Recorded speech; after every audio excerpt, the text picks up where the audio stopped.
একটা মেয়েকে কিডন্যাপ করে একটা বদ্ধ ঘরে আটকে রেখে টানা 4 বছর ধরে ধর্ষণ করে। কিন্তু মেয়েটি জানতে পারে না কে তাকে ধর্ষণ করলো। কিন্তু হঠাৎ একদিন মেয়েটির বাড়িতে তার স্বামীর বস আসে এবং তার সন্দেহ হয় সেই বসই তাকে কিডন্যাপ করে ধর্ষণ করেছিল।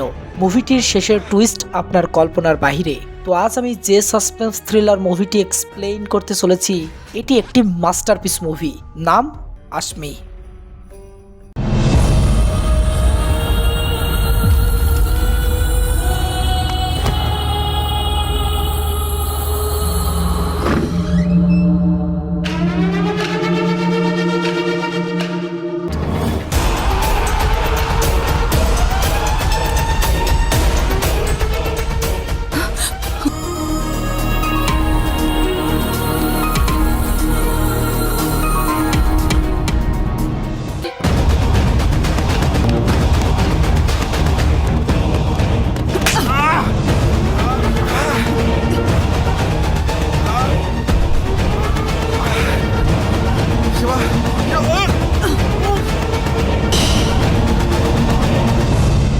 মুভির শুরুতেই আশমি নামের একটা মেয়েকে দেখি।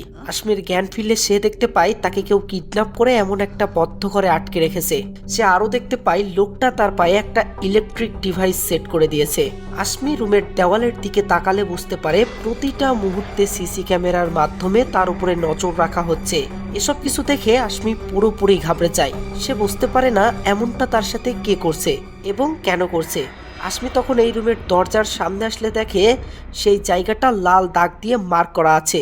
আশমি এখান থেকে বের হওয়ার জন্য সাহস করে লাল দাগটা ক্রস করে, কিন্তু সাথে সাথে তার পায়ের ডিভাইসটা এমনভাবে শক দেয় যে আশমি খুব খারাপভাবে জ্ঞান হারায়। মানে এই রুম থেকে বের হওয়া সহজ ব্যাপার না। আজ আশমির কিডন্যাপ হওয়ার 2 দিন। আশমির জ্ঞান ফিরলে প্রথমেই সে পায়ের ডিভাইসটা খোলার চেষ্টা করে, কিন্তু সে যখন সেটা খুলতে পারে না তখন সে ফ্রাস্ট্রেশনে হেল্প হেল্প বলে চিল্লাতে থাকে, কিন্তু তার গলার আওয়াজ রুমের ভেতর থেকে একটুও বাহিরে যায় না। এরপর আশমি সেই রুমের বাথরুমে আসে। আশমি পানি খাওয়ার জন্য বেসিনের ট্যাপ অন করে, বাট পানি আসে না। আশমি বাথরুম থেকে রুমে আসলে দেখতে পাই এই রুমের দরজার ওপাশ থেকে কেউ তার উপরে নজর রাখতেছে। লক্ষ্মী কাঁদতে কাঁদতে লোকটাকে বলে, কে তুমি? যদি তুমি আমার কাছ থেকে টাকা চাও তাহলে আমি আমার বাবাকে কল করে তোমাকে অনেক টাকা দিব, প্লিজ তুমি আমাকে এখান থেকে যেতে দাও। কিন্তু লোকটা তার কথায় কোনো জবাব দেয় না এবং সেখান থেকে চলে যেতে থাকে। আশমি তখন লোকটাকে থামানোর জন্য দরজার কাছে আসতেই পায়ের ডিভাইসটা আজও আশমিকে শক দিয়ে অজ্ঞান করে ফেলে। আজ 5 নম্বর দিন। ক্ষুধার যন্ত্রণায় ও পানি পিপাসায় আশমি আজ পুরো নিস্তেজ হয়ে পড়েছে। আশমি আজও লোকটাকে বলে সে তাকে কেন এখানে নিয়ে এসেছে, সে তার কাছ থেকে কি চায়, কিন্তু আজও লোকটা কিছু না বলে সেখান থেকে চলে যায়। এভাবেই 10 দিন পার হয়ে যায়। না খাবার, না পানি, না বাহিরের আলো, এসব কিছু না পেয়ে আশমি পুরো মৃত্যুর কাছে ঢলে পড়েছে। লোকটার পায়ের শব্দে কোনো রকমে আশমির হুঁশ ফেরে। আশমি কাঁপা কাঁপা স্বরে লোকটার থেকে জানতে চায় সে কেন তাকে এতটা কষ্ট দিচ্ছে। লোকটা তার কথায় কোনো জবাব দেয় না। আশমি আবার কাঁপা কাঁপা স্বরে লোকটাকে বলে, আমার অনেক পানি পিপাসা পেয়েছে, প্লিজ আমাকে একটু পানি দিবে?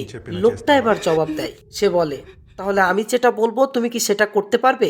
আশমি আর কোনো উপায় না পেয়ে লোকটার কথায় রাজি হয়। লোকটা তখন আশমিকে উঠে দাঁড়িয়ে তার শরীরের কাপড় খুলতে বলে। আশমি আর কোনো উপায় না পেয়ে এক এক করে তার শরীরের সকল কাপড় খুলে ফেলে। আশমি পুরো উলঙ্গ অবস্থায় দেওয়ালের দিকে তাকিয়ে থাকলে লোকটা রুমের দরজা খুলে ভেতরে ঢোকে, কিন্তু আমরা ও আশমি লোকটার চেহারা দেখতে পাই না। লোকটা কিছু খাবার ও কাপড় দিয়ে আশমির পুরনো নোংরা কাপড় নিয়ে আবার সেখান থেকে চলে যায়। এরপর আশমি তাড়াহুড়ো করে লোকটার দেওয়া কাপড় পরে নেয় এবং পানি খেয়ে জান ফিরে পায়। এভাবেই 4টা বছর কেটে যায়। এর মাঝে লোকটা আশমিকে আরো কি কি অত্যাচার করেছে তা আস্তে আস্তে জানতে পারবেন। তো সিন কাট হয়ে এই মেয়েদের কাছে আসে। এর নাম ইন্দু আর এর নাম বর্ষা। এদের কথাবার্তার মাধ্যমে আমরা বুঝতে পারি এরা আশমির বান্ধবী এবং আশমি যে 4 বছর ধরে নিখোঁজ সে বিষয়ে তারা একে অপরের সাথে কথা বলছে। এমন সময় হঠাৎ করে তাদের গাড়ির সামনে কিছু একটা চলে আসে। ইন্দু গাড়ি থামিয়ে তাড়াহুড়ো করে বাহিরে আসতেই দেখে মেয়েটা আর কেউ না, 4 বছর আগে নিখোঁজ হওয়া তাদেরই বান্ধবী আশমি। তারা তাড়াহুড়ো করে আশমিকে হাসপাতালে নিয়ে এসে অ্যাডমিট করে। এরপর ইন্দু শিবা নামের একটা ছেলেকে ফোন করে আশমির ব্যাপারটা জানিয়ে তাকে হাসপাতালে আসতে বলে। আসলে শিবা কলেজ লাইফে আশমিকে খুব ভালোবাসতো, কিন্তু সে যখন আশমিকে তার মনের কথাটা জানিয়েছিল তখন আশমি শিবাকে রিজেক্ট করেছিল। কিন্তু শিবা আশমি নিখোঁজ হওয়ার পর থেকেই প্রতিটা সময় আশমিকে খুঁজে চলেছিল এবং এখনো পর্যন্ত সে আশমিকে অনেক ভালোবাসে। তো শিবা হাসপাতালে এসে আশমির দিকে তাকিয়ে চেয়ে থাকে। সে বাসায় ফেরার সময় আশমিকে পেয়ে হাসপাতালে অ্যাডমিট করেছে। এখন তাকে বাসায় যেতে হবে। সে যেন এই সময়টাতে আশমির খেয়াল রাখে। শিবা কিছু বলে না, জাস্ট মাথা নাড়িয়ে হ্যাঁ জানায়। এরপর সে আশমির দিকে তাকিয়ে পুরো রাতটা পার করে দেয়। সকালে আশমি ঘুম থেকে উঠে বাথরুমে যেতে ধরলে আশমি শরীরের ব্যথায় পড়ে যেতে ধরে। শিবা সেখানে এসে আশমিকে খুব যত্ন সহকারে বাথরুমে নিয়ে যায় এবং খুব যত্ন সহকারে আশমিকে বেডে এনে বসায়। এরই মাঝে ইন্দু সেখানে আসলে আশমি কাঁদতে কাঁদতে ইন্দুকে জড়িয়ে ধরে। আশমি তখন ইন্দুর থেকে জানতে চায় তার বাবা মা কোথায়। ইন্দু তখন অনেকটা দুঃখের সাথে জানায় সে নিখোঁজ হওয়ার পর থেকে তার বাবা মা অনেক ডিপ্রেশনে চলে যায় এবং তার শোকে 2 বছর আগে তারা আত্মহত্যা করে মৃত্যুবরণ করেন। এই কথা শুনে কিছুক্ষণের মধ্যে আশমির দুনিয়া যেন অন্ধকারে পরিণত হয়। সে অঝরে কান্না করতে থাকে। ইন্দু শিবাকে বলে, এই বিষয়টা আমি কোনোভাবেই বুঝতে পারছি না। কিডন্যাপার আশমিকে কিডন্যাপ করে 4 বছর পর কেন তাকে আবার ছেড়ে দিল এবং এর মাঝে সেই কিডন্যাপার তাদের কাছে কোনো মুক্তিপণও দাবি করলো না। তার মোটিভটা কি ছিল?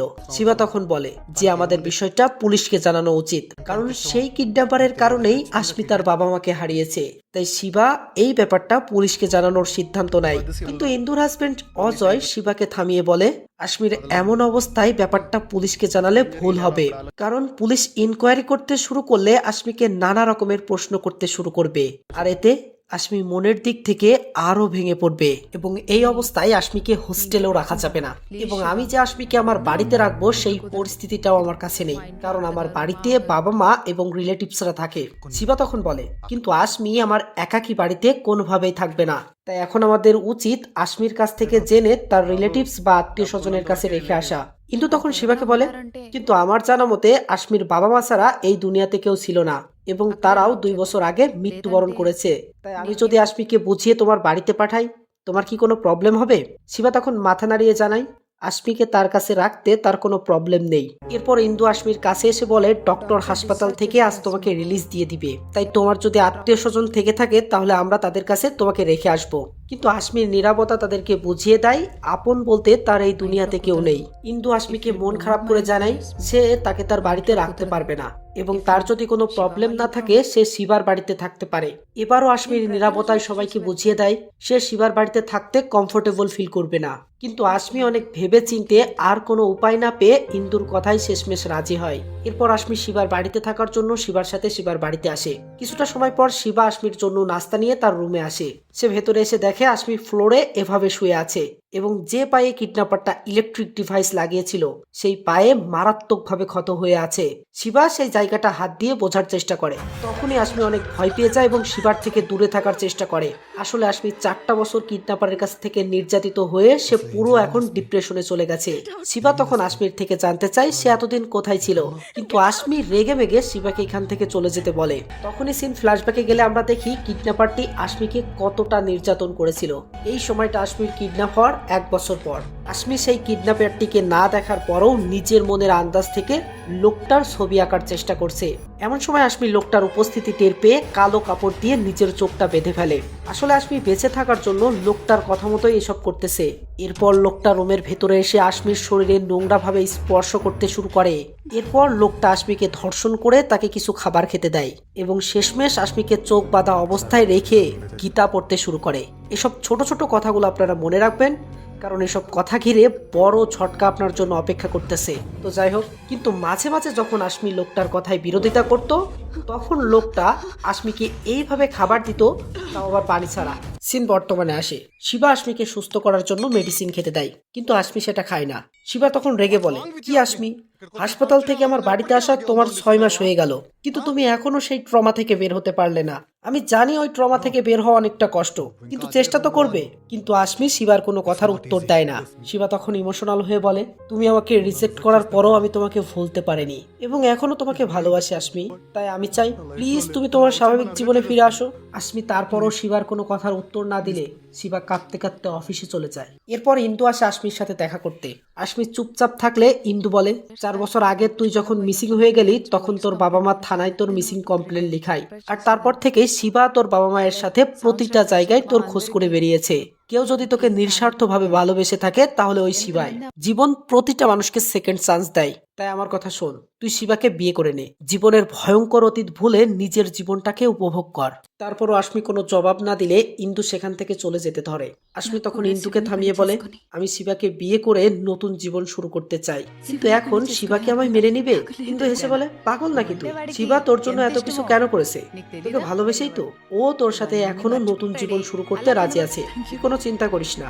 রাতে শিবা অফিস থেকে বাড়িতে ফিরলে আশমি পুরো চাকাচাক হয়ে তার সামনে আসে। আশমির এই পরিবর্তন দেখে শিবা তো শক। এত সুন্দর মেয়ে দেখে শিবা তো নিজেকে কন্ট্রোল করতে পারবে না, তাই আশমিকে এড়িয়ে চলার চেষ্টা করে। কিন্তু আশমিও ছাড়বার মেয়ে নয়, তাই সে নিজের মতো করে চেষ্টা চালাতেই থাকে। একটা সময় আশমি শিবাকে জড়িয়ে ধরে কাঁদতে কাঁদতে বলে, আমি জানতাম না তুমি আমাকে এতটা ভালোবাসো। আমি বুঝতে পেরেছি আমি তোমার সাথে মিসবিহেভ করেছি, তাই প্লিজ এখন তুমি আমাকে ভুল বুঝো না। শিবা বলে, আমি আগেও তোমাকে ভালোবেসেছি আর এখনো তোমাকে অনেক ভালোবাসি। আমি চাই তুমি প্রতিটা সময় ভালো থাকো, সেটা আমার কাছ থেকে হোক বা অন্যের কাছ থেকে। আশমি বলে, শিবা তাহলে কি আমরা বিয়ে করতে পারি? শিবা এক কথায় রাজি হয়ে যায়। এরপর আর কি, তারা একে অপরকে বিয়ে করে নেয় এবং একে অপরকে ভালোবেসে নিজেদের জীবন পার করতে শুরু করে। কিন্তু আশমি পুরনো স্মৃতি থেকে বের হতে পারে না। শিবা প্রতিটা সময় আশমিকে সাপোর্ট দিয়ে পুরনো স্মৃতি থেকে বের করার চেষ্টা করে। এভাবেই 1 মাস কেটে যায়, কিন্তু আশমি নিজের স্বাভাবিক জীবনে ফিরতে পারে না। শিবা আশমিকে জানায় আজ সন্ধ্যায় তার বস তাদের বাসায় ডিনার করতে আসবে। সে যেন ডিনারের অ্যারেঞ্জমেন্ট করে রাখে এবং সে যেন সুন্দর করে সেজেগুজে একদম পরিপাটি হয়ে থাকে। সন্ধ্যায় আশমি শিবার কথা মতো সুন্দর করে সাজগোজ করে ডিনারের সকল অ্যারেঞ্জমেন্ট করে তাদের জন্য অপেক্ষা করতে থাকে। একটু পর শিবা বসকে নিয়ে বাসায় আসলে আশমির সুন্দরতা দেখে বলে, ইউ আর ভেরি বিউটিফুল। এটা শুনতেই আশমি অবাক হয়ে যায়। তার মনে পড়ে যায় কিডন্যাপারটাও সেম বসের মতো ভয়েসে তাকে সুন্দর বলতো। আশমির বসের প্রতি এবার সন্দেহ হতে শুরু করে। খাবার সময় শিবা আশমিকে জানায় তাদের বস অনেক ধনী হওয়া সত্ত্বেও সে আজও পর্যন্ত বিয়ে করেনি। আমি অনেকবার তাকে বিয়ে করতে বলেছি। বস তখন বলে, সারাক্ষণ যে তার কাজকে ভালোবাসে তাকে আর কে বিয়ে করবে? তাই আমি আমার শিবকে বিয়ে করতে চাই। ভগবান গীতায় বলেছেন, যে তোমার কাজকে ভালোবাসতে পারবে না সে তোমার লাইফ পার্টনার হতে পারবে না। শিবা তখন আশমিকে বলে, তুমি জানো আশমি, বস ভগবান গীতা থেকে শুরু করে সকল গীতাই পড়ে ফেলেছে। আশমি এবার আরো শক খায়, কারণ প্রতিদিন সেই কিডন্যাপারটা এই বসের মতো গীতা পড়তো। সে ক্যালকুলেশন করে দেখে কিডন্যাপারের সাথে এই বসের স্বভাব চরিত্র অনেকটাই মিল খাচ্ছে। তাহলে কি বসই আশমিকে কিডন্যাপ করে 4 বছর ধরে অমানসিক অত্যাচার করে তাকে ধর্ষণ করেছে? আশমির ভেতরে প্রতিশোধের আগুন জ্বলে ওঠে এবং বিষয়টা আরো কনফার্ম হওয়ার জন্য সে ড্রিঙ্কসের মধ্যে কিছু একটা মিশিয়ে দেয়। বস সেই ড্রিঙ্কসটা খাওয়ার সাথে সাথে তার ঘুম পেয়ে যায়। বস তখন শিবাকে বলে, আজ রাতটা কি আমি তোমার বাড়িতে থাকতে পারি? শিবা বসকে ধরে একটা রুমে শুয়ে দেয় এবং এরপর শিবা রুমে এসে আশমির পাশে শুয়ে পড়ে। মধ্যরাতে আমরা দেখি আশমি ঘুমায়নি, সে শিবার ঘুমের অপেক্ষা করছিল। তো এরপর আশমি একটা বন্দুক নিয়ে বসের রুমে আসে এবং বসের শরীরের গন্ধ শুকে আশমি আরো অবাক হয়ে যায়, কারণ বস তার শরীরে যে পারফিউমটা ব্যবহার করেছে সেম পারফিউমটা ওই কিডন্যাপারটাও তার শরীরে ব্যবহার করত। আশমি তখন রেগে মেগে বসকে একটা চেয়ারের সাথে বেঁধে ফেলে। বসের জ্ঞান ফিরে আসলে আশমি তার পেনটি খুলে মুখে ঢুকিয়ে টেপ মেরে দেয়। কি খুলে? পেনটি খুলে। লোকটার নাম রাজেশ মিশ্রা। আশমি মিশ্রাকে বলে, তুই কি মনে করেছিলি 4টা বছর ধরে একটা রুমে আটকে রেখে আমাকে ধর্ষণ করবি আর আমি কিছুই মনে রাখবো না? প্রথম দিন থেকেই আমি তোর প্রতিটা মুভমেন্ট ফলো করে রেখেছিলাম। তোর ফেস আমি না দেখতে পারলেও প্রতিটা সময়ে তোর ফেস নিজের মধ্যে আঁকার চেষ্টা করেছি। সবাই জানে তুই একটা ভালো মানুষ, কিন্তু ভালো মানুষের আড়ালে তোর ভেতরে একটা শয়তান বাস করে। বল, তুই আমার মতো কত মেয়েকে অত্যাচার করে ধর্ষণ করেছিস? এটা বলে আশমি রেগে মেগে শুট করে দেয়। বন্দুকের আওয়াজে শিবার ঘুম ভেঙে যায়। শিবা রুম থেকে বাইরে এসে দেখে আশমি তার বসকে বেঁধে রেখেছে। শিবা অবাক হয়ে যায় এবং সে তার বসের হাতে পায়ের বাঁধন খুলে দিতে চায়, কিন্তু আশমি শিবাকে বাধা দেয়। সে বলে, শিবা, এই বসই আমাকে 4 বছর আগে কিডন্যাপ করেছিল। কিন্তু শিবা আশমির কথা বিশ্বাস করে না এবং সে জানতে চায় সে বন্দুক কোথায় পেল। আশমি হেসে বলে, আমি আমার কিডন্যাপারকে মারার জন্য স্পেশালি অর্ডার দিয়ে কিনে রেখেছিলাম আর এই বন্দুক দিয়েই আমি একে হত্যা করব। শিবা তখন রেগে বলে, তুমি এতটা শিওর কিভাবে যে তোমাকে এই প্রফেসরই কিডন্যাপ করেছিল? আশমি বলে, এর ভয়েস। শিবা তখন বলে, জাস্ট ভয়েসের জন্য তুমি একে কিডন্যাপার ভাবছো? পাগল নাকি তুমি? এটা বলে শিবা রাজেশের হাতে পায়ের বাঁধন খুলতে শুরু করে। আশমি তখন রেগে মেগে ফাঁকা একটা শুট করে। শিবা এবারও ঘাবড়ে যায়। ও বলে, প্লিজ আশমি, ওনাকে যেতে দাও, ওনার শরীর দিয়ে রক্ত পড়তেছে। আশমি বলে, তুমি জানো না শিবা, এ আমাকে কতটা অত্যাচার করেছে। 11টা দিন আমাকে একটু পানি পর্যন্ত খেতে দেয়নি। আমার উপর প্রতিটা দিন নরক যন্ত্রণার থেকেও বেশি অত্যাচার করতো এ। শিবা বলে, আমি জানি আসমী, সে অনেক ভালো মানুষ, সে এসব কিছু করতেই পারে না। আর তুমি জাস্ট তার ভয়েসকে কেন্দ্র করে তাকে মারতে চাচ্ছ। আসমী বলে, না, শুধু ভয়েস না, ওর শরীরের স্মেল, ওর গীতা পড়ার স্টাইল, সকল কিছু কিডন্যাপারটার মতো। আমি প্রতিটা দিন ওর মুভমেন্ট ফলো করে রাখতাম। ঠিক বলছি না রাজেশ মিশ্রা? শিবা তখন বলে, এরকম ভাবে থাকলে তো কিছুক্ষণের মধ্যে মারা যাবে। তুমি অন্তত আমাকে ওর মুখের টেপটা সরাতে দাও। আসমী তখন উপায় না পেয়ে শিবাকে সরাতে বলে। শিবা রাজেশের মুখ থেকে টেপ সরিয়ে দেখে আসমী তার বসের মুখে তার নিজের পেনটি ঢুকিয়ে রেখেছে। শিবা আসমীকে বলে, কি আসমী? তাই বলে পেনটি? হ্যাঁ, পেনটি। আসমী তখন হেসে বলে, তুমি জানো না শিবা, ও আমার পেনটি অনেক পছন্দ করত। ঠিক বলছি না প্রফেসর? রাজেশ তখন বলে, আমাকে কিছুটা পানি খেতে দেবে? শিবা তখন রাজেশকে পানি খেতে দেওয়ার সময় চুপি চুপি রাজেশের হাতের বাঁধনটা কাটতে শুরু করে। কিন্তু আসমী টের পেয়ে যায় এবং শিবাকে থামতে বলে। রাজেশ বলে, তুমি আমাকে বিশ্বাস করো, আমি জীবনে কারোর সাথে খারাপ কিছু করিনি। শিবা, তুমি অন্তত আমাকে বিশ্বাস করো। শিবা তখন আসমীকে অনুরোধ করে বলে, আসমী, উনি নির্দোষ, ওনাকে যেতে দাও। রাজেশ তখন রেগে বলে, আমি জাস্ট তোমার বিরুদ্ধে পুলিশের কাছে একটা ফোন কল করব। এরপর শিবাকে বলে, তুমি তোমার ওয়াইফকে বোঝাও। আসমী তখন রাজেশের দিকে বন্দুক ধরে বলে, রাজেশ, এটা তোর ওই আটকা বাসা না, এটা আমার বাড়ি, বুঝতে পারছিস? ঠিক সেই সময় রাজেশ সুযোগ বুঝে আসমীকে লাথি মেরে ফেলে দেয় আর বন্দুকটা ছিটকে শিবার কাছে চলে যায়। রাজেশ তাড়াতাড়ি বন্দুকটা শিবাকে নিতে বলে। শিবা কেন জানি বন্দুকটা হাতে নেয় না। আসমী ততক্ষণে সেখানে এসে বন্দুকটা আবার হাতে তুলে নেয়। শিবা কেন বন্দুকটা নিল না, এর টুইস্টও বের হবে। রাজেশ তখন শিবাকে বলে, এবার আমি বুঝতে পারছি, তোমরা দুজনেই প্ল্যান করে আমাকে মারতে চাচ্ছ। আর তোমরা যদি কিডন্যাপার ভেবে আমাকে মারতে চাও, তাহলে আমাকে পুলিশের কাছে ধরিয়ে দাও। তারা যদি ইনভেস্টিগেশন করে পায় আমি দোষী, তাহলে আমি নিজেই নিজেকে শুট করে মেরে ফেলবো। শিবা তখন আসমীকে বলে, চলো আসমী, আমরা ওকে পুলিশে দিয়ে দিই। আসমী তখন বলে, না শিবা, আমরা যদি ওকে পুলিশে দিয়ে দিই তাহলে ওই মুখোশধারী শয়তান নিজেকে নির্দোষ প্রমাণ করে ফেলবে এবং ও ওর কর্মের যথোপযুক্ত শাস্তি পাবে না।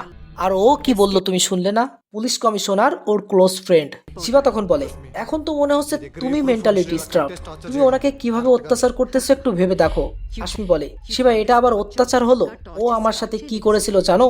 4টা বছর প্রতিটা দিন একটানা আমাকে রেপ করেছিল। শিবা বলে, কি বলছো? তুমি তো আমাকে বলনি তোমাকে রেপ করা হয়েছিল। আসমী তখন বলে, হ্যাঁ, রেপ। বলো প্রফেসর, তুমি আমাকে রেপ করনি? কিন্তু তারপরেও রাজেশ স্বীকার করতে চায় না। আসমী বলে, শিবা, তুমি যদি আমার কথা বিশ্বাস না করো তাহলে দেখো, ওর বুকের বাম সাইডে একটা তিল আছে। শিবা তখন প্রফেসরের বুকের বাঁ পাশের কাপড় সরালে দেখে আসমীর কথাই সঠিক, প্রফেসরের বুকের বাঁ পাশে তিল আছে। শিবা এখন কার কথা বিশ্বাস করবে, আসমীর কথা নাকি রাজেশ প্রফেসরের কথা? প্রফেসর কেন জানি তারপরও বলতে থাকে সে আসমীকে কিডন্যাপ করেনি, দরকার হলে সে তার বাসায় গিয়ে চেক করতে পারে। শিবা তখন আসমীকে বলে, আমার জানা মতে প্রফেসরের একটা গেস্ট হাউস আছে, আমরা ওখানে গিয়েও তো চেক করতে পারি। আসমী তখন সেখানে যেতে রাজি হয়। এরপর শিবা প্রফেসর ও আসমীকে নিয়ে সেই গেস্ট হাউসে আসে। আমরা দেখি, হ্যাঁ, কিডন্যাপার আসমীকে এই রুমেই বন্ধ করে রেখেছিল। কিন্তু তারা আরো যেটা দেখে সেটাতে আরো অবাক হয়ে যায়। রাজেশ তাদের বান্ধবী ঈশাকেও কিডন্যাপ করে অজ্ঞান করে রেখেছে এখানে।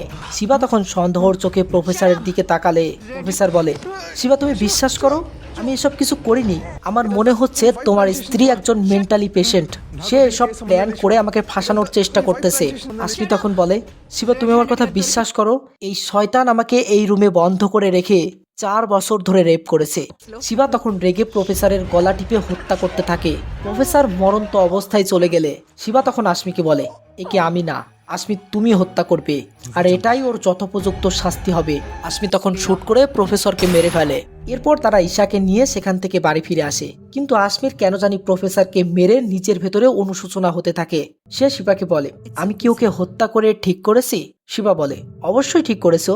সে তোমাকে কিডন্যাপ করে প্রতিনিয়ত তোমাকে অমানসিকভাবে অত্যাচার করেছে, দিনের পর দিন তোমাকে ধর্ষণ করেছে, এমনকি খাবার ফ্লোরে ফেলে রেখে কুকুরের মতো সেই খাবারটা তোমাকে খাইয়েছে।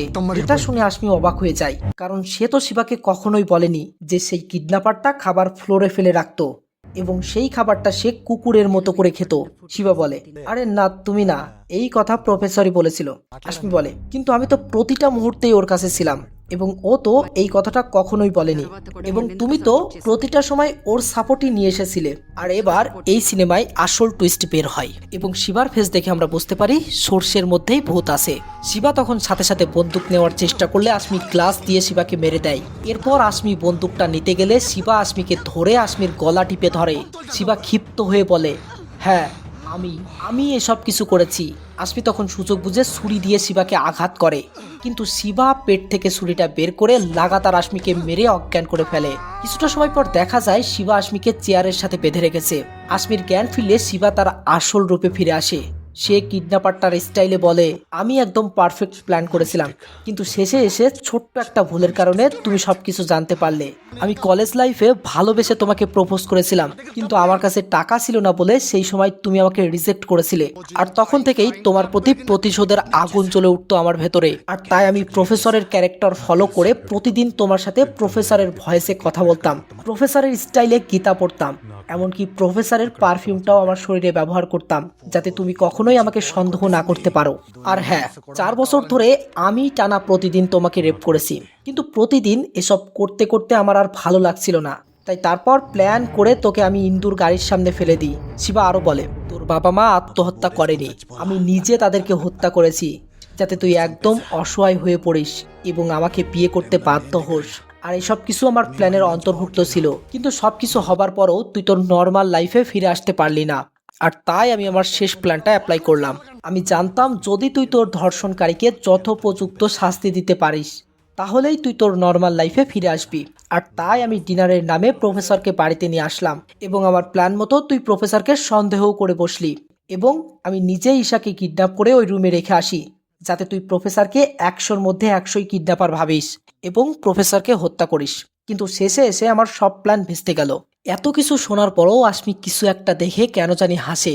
তখন আমরা দেখতে পাই আশমি প্রফেসরকে অজ্ঞান করার জন্য যে বোতলে অজ্ঞান হওয়ার ওষুধ মিশিয়েছিল, সেই বোতলের মদ শিবা খাচ্ছে। শিবার শরীরে ওষুধ কাজ করার সাথে সাথেই শিবা অজ্ঞান হয়ে যায়। এরপর আশমি তার হাতের হাতকড়াটা খুলে ফেলে। এরপর সিন কাট করে সেই অন্ধকার রুমে আসলে দেখি আশমি শিবাকে সেই রুমে বন্ধ করে রেখেছে।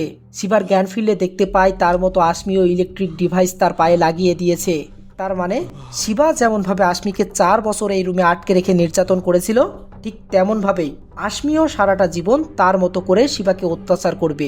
কথায় আছে না, বাপ বাপকেও ছাড়ে না। তো মুভিটি এখানেই শেষ হয়। মুভিটি ভালো লাগলে একটা লাইক করে দিন, আর এরকম মুভির এক্সপ্লেন আরও দেখতে চাইলে চ্যানেলটিকে সাবস্ক্রাইব করে রাখুন এবং কমেন্ট করে জানান কেমন লাগলো আজকের ভিডিও।